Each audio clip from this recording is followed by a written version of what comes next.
Good afternoon, traders. This is Christian from Tribeca Trade Group, and this is your end of week and end of market recap. Wow, what a day. Unbelievable moves for intraday. If you're a big scalper, you probably absolutely love today, as long as you can pivot from one area to the other. But I often talk about how the month end days are a bit tricky, and I think today certainly had that. Now, I think that there was also an MSCI rebalance, which kind of shook things up a little bit. And if you look at some of these names that traded at the end of the day, I mean, it was pretty remarkable to see some of these swings, kind of just to give you an example. But well, of course, like if you just look at the S&P, that picks it up. But I mean, really, this kind of picked up the last like 15, 20 minutes of the trading session. Just a huge move. But yeah, you could look at what Walmart did. And Walmart took off like a rocket. Look at the volume too that went up at the end of the day. A lot of times what they're doing is they probably put a lot down. Whoever traded this probably put a lot down for the close, and then probably trade it in. That's what I used to do when I was an institutional trader. We had to do a lot of orders that were for MOC, market on close, that had to get the closing print. So you would put down a good a portion of the order depending on what your strategy was, because if you most of the time you just have to guarantee the closing price. But if you knew it was a big order, you were definitely trading into the close to try to minimize the impact. But you could see there definitely was an impact. Also, like names like Home Depot, again, look at the volume at the end of the day. So, again, these things were probably just shifted around. And I had a couple of comments when I put this on Twitter a little bit earlier, and people said, well, what about this, this stock? Well, if it wasn't in the rebalance, then, then it didn't have that type of a move. I was even looking at Amazon at the end of the day because I was like, oh, I would think Amazon will catch a little bit, but, kind of like not exactly inverted head and shoulders, but just a break above the range. But in any event, let's talk about where we finished in terms of the indices for the month, and then I'm going to go through and give you all the performance for the week and for the month. That's how I basically like to recap do these recaps at the end of the month, is to kind of give you a sense of like what really outperformed. So just bear with me. I'll get to all that. So first of all, like the reversal, I thought that before I go over like the technicals on the daily, but take a look at what happened this morning. Now, I didn't know that this was going to that this was going to definitely mark the low of the day, right? That's called the virgin point of control takeout, right? A lot of times you'll basically, if you're not familiar with this, you could go to my pinned tweet. You can also go to MarketWebs.com, and we have an explanation about volume at price and about how we use it. It's much better than things like, I know a lot of people are using these days anchored VWAP, right? But with this, you're not anchoring anything. You're not using any of your judgment. It's all laid out for you, right? And that's on the 1 hour and the daily time frame. But this was a demand area, and up and away we went. And I said it in the trading room when it happened. I didn't think that we were going to get that sharp of a reversal. Also, because if you look at the Qs took out a virgin point of control and kept on going down a little bit south. So again, it's always, so what are these, right? How do these work? Well, when they're above price, it's known as, like, for me, overhead supply, right? That's where a lot of volume has occurred, and sellers may be waiting there to basically get out of, get out of a trade. Down here, it works as demand. Now, if there's a lot of selling pressure on the tape like there was this morning, the sellers can overwhelm that demand, which is basically what you saw until the selling dried up, and then the buyers kind of took over at that level. So this was not exactly precise, but again, it's basically it's a tug of war between the buyers and sellers. So if there's a lot of sellers like there were this morning, they're going to overpower that demand a little bit, and you could see price actually move back. So I just wanted to mention that because I thought that was really instrumental in today's reversal, that taking things over like that. Let me get to the daily charts just to show you. So first of all, we can kind of look at the weekly chart. We can do this in the right the right way this time. But and I'm just gonna zoom in here a little bit. But overall, like that's not a bad candle. And we've seen a lot of things over the last couple weeks. We saw breadth really break down. We saw new 4-week lows really pick up. But it's also like towards the end of the month, sometimes you can see those things. So it's really good confirmation, like when you see that breadth is starting to break down, that usually there's going to be some type of volatility. And volatility, what did we get to? We got it to about 1450. That was the high point of the VIX this week, which was not a really big level. But you don't know how shallow sometimes the pullbacks are going to be. And I have to say, like, this is pretty darn good. This candle. This is going to zoom in just a little bit more, but you could see on the for the weekly bar, we explored lower levels, obviously, and came back and we're holding above those moving averages. Let's take a look at the daily chart as well, because May is now over. That's pretty bizarre, right? We broke into value. Also, I mentioned that 1-hour version point of control.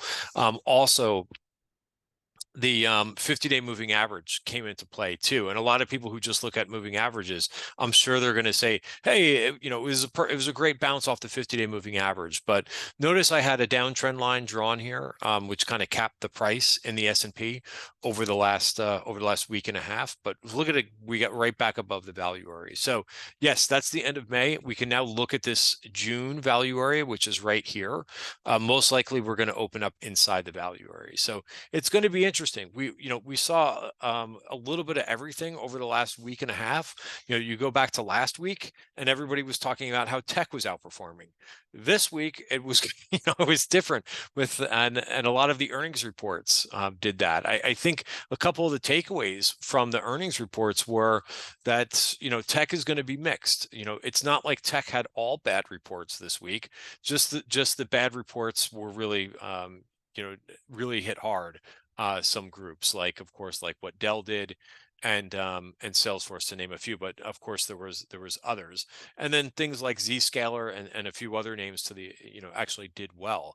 Another standout was what retail did this week, and like pockets of retail. Always with retail, as I've gone over in these videos this week, it's not going to be all of retail. Right, the consumer switches around. They go to the hot areas, right? So the Deckers, the Abercrombie and Fitch, the Gap, right? And Gap is a little bit, I heard that Athleta did well, which is a little bit of a cheaper Lululemon, right? So the consumer is being perhaps is trying to be smart and go after some cheaper products. So I think that's also in play. But I have to say, for the XRT, it was pretty impressive. Burlington was another one, So, I mentioned this earlier, and some people really got angry at me because I said the consumer's not dead, and they're like, "Well, look at Kohl's," and I'm like, "I understand. There's going to be those underperformers. Like, who's shopped in Kohl's lately? They are not a top name, but." But that's how it always is for retail. But again, those names going up, it just shows that the consumer is alive. Perhaps they're being a little bit more picky and choosy. But here's your XRT. This is something that we talked about earlier in the week. The price was above all these short-term moving averages and acted really well. Let me just go back to the performance for today. The diamonds, that was something that I just thought that the diamonds were a bit like sold off too hard this week, and they had a hell of a bounce, and I caught that today. I really kind of caught that off the 1-hour chart today. Just noticing that it just looked like this was due for a bounce, right? There was also one of those version point of controls taken out, decline, and it just looked like it was a little bit too extreme. Also, I saw this on the 5-minute bar today too, so that was my better trade, and this week was tough. I thought that this week was really difficult to trade. I always find these end of months harder to trade than, well, not every time, nothing's certain, but I would say more often than not, I find the end of the months really difficult to trade because it's sometimes it's just not consistent, right? And I think even if you look at last week's performance, right, because I always recap last week's performance. And if you look at it, the performance this week, it was like the polar opposite. And the reason why I know that is because when I look at this, so here's the performance for this week, and you notice I put this in like different colors. I had to flip around just about everything because the Qs were the outperformer last week. This week they were the underperformer. Small caps did horrible last week. This week they had some relative outperformance, right? SPY was flat last week, exactly 0.0, was down 0.3 tenths. Also value, this is another one I had to switch around. Value app performs up a 0.5%, although growth wasn't down that much. I believe that's right, down 1/10 of a percentage point. All kinds of craziness in terms of just different sectors in terms of the performers for the week. Solar was up 7% for the week. Retail, as I mentioned, was very strong, up about 5%. Clean energy's up there too. Obviously, a lot of crossover there with solar and clean energy. Utilities did quite well, up 2.7%. Metals and mining, even the builders were in there. And then on the downside, look at the internet stocks, down 3.8%. I don't think I have IGV in here. I apologize, but I would assume that was also one of the. I have it on another sheet, but and there's your international performers. Interesting how hard EEM got hit this week, down 2.9%, but international developed, which is EFA, was up fractionally, and bonds were all over the place too, which that was another thing that that caused some separation in different groups in different indices, right? There was a big bond move that happened earlier in the week, and then bonds rallied back the last 2 days. They did still finish down 1% for the week, but I think at one point TLT was down 3% for the week. So the last 2 days were a rally of about 2%. So, again, that causes things like things like small caps that do really well, and hence they finished up on the week with the bonds rallying the last 2 days. All right, so that's your weekly performance. Let me just go back to this sheet because I just wanted to talk about where we are in terms of for month to date and year to date. Right, and you can go to this. I'm going to zoom in here so that you can see this a little bit better, hopefully. So for the month, the SPY was up 5% for the month. Qs, even though the underperformance was up 6.3%, and your small caps and mid caps actually did okay as well. Right, I didn't look at those in terms of the. We can look at a couple of these too on the weekly and the daily charts too. Just get this right here. Oops, don't need all these in here, but here's where the Qs, so a little bit of bearish engulfing, it looks like, on the weekly. Sorry, it takes me a little while to just get this adjusted. Yeah, that looks like a bearish engulfing for the Qs. So kind of interesting there. Here's what this looks like. Again, another hammer bar. And this managed to stay above the value area for the month. And then again, this will be right inside the value area for the new month. So we're going to be, I think next month is going to be pretty wide open because leadership was just like all over the place. So I myself will be looking for like a little bit more consistent markets. Don't know if we'll get that. Here's your bounce that we had for IWM. Tested again. This IWM loves to test this 50-day moving average. So tested it again and bounced. That also lined up with the top of the May value area. So impressive that bounce that we had this week to finish positive, it looks like, for the week. Mid caps also were kind of trailing. I was worried about these mid caps because they really broke the 50-day moving average too on Wednesday, but they did get back above the May value area. Will also start inside the month. I spent a lot of time talking about TLT earlier this week. So here's the bounce I was referring to. Again, we're in a pattern of lower highs here, and we got another bounce. And I don't know if that's really going to change any of the technical picture there. It is trending down, but I think the main thing I'm watching is if we stay above the lows of April. All right, I think that'll be important. All right, a couple other things to go over, as I mentioned. Just to recap the performance, this was the performance. ARC, unbelievable. I'm not going to bash the management of ARC, but we were talking about this during today's Q&A. And it's like a case study. It should really be to help you learn about, what their philosophy is. They stay with names as they go down, down, down, down, down, and they average down. And you could see how that performance. I saw a comment the other day. They're like, well, long term, they're not trading. It's for long term.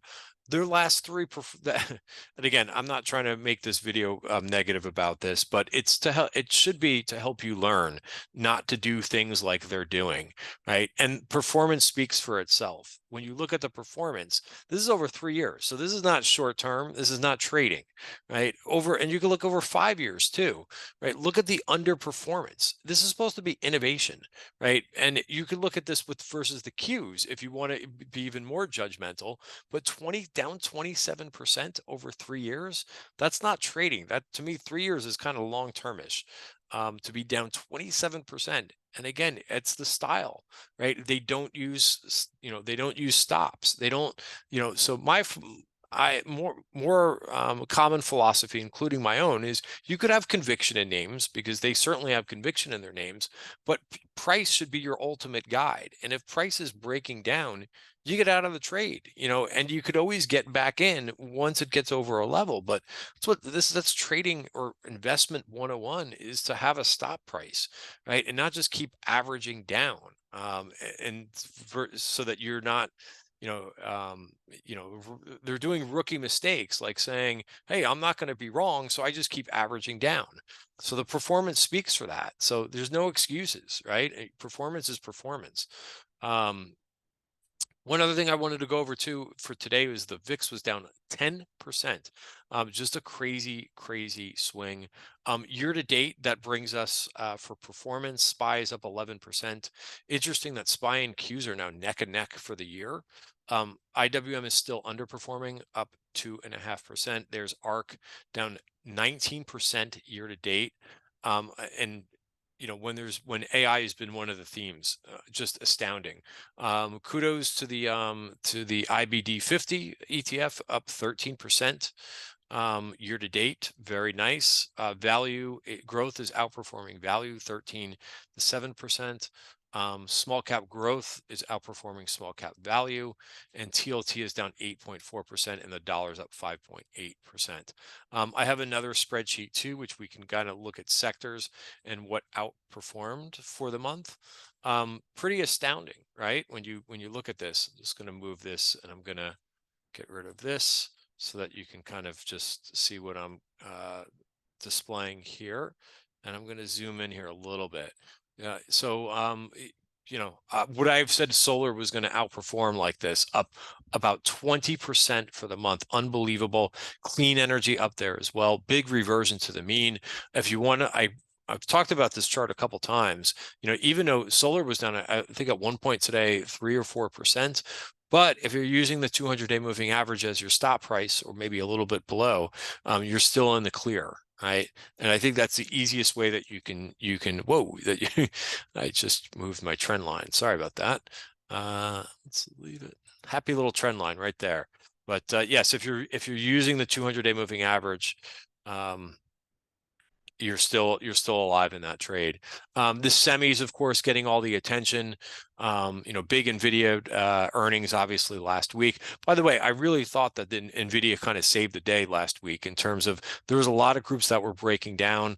I had talked about de-risking last week. And then, of course, NVIDIA comes out and rallies like crazy and brings, all that whole theme up.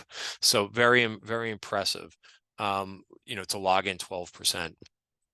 All right. Retail also up there too, which obviously a lot of that performance was this week. Metals and mining had a good month, 8.7%. Gold miners partly responsible for that. Biotech did well this month, up 5%.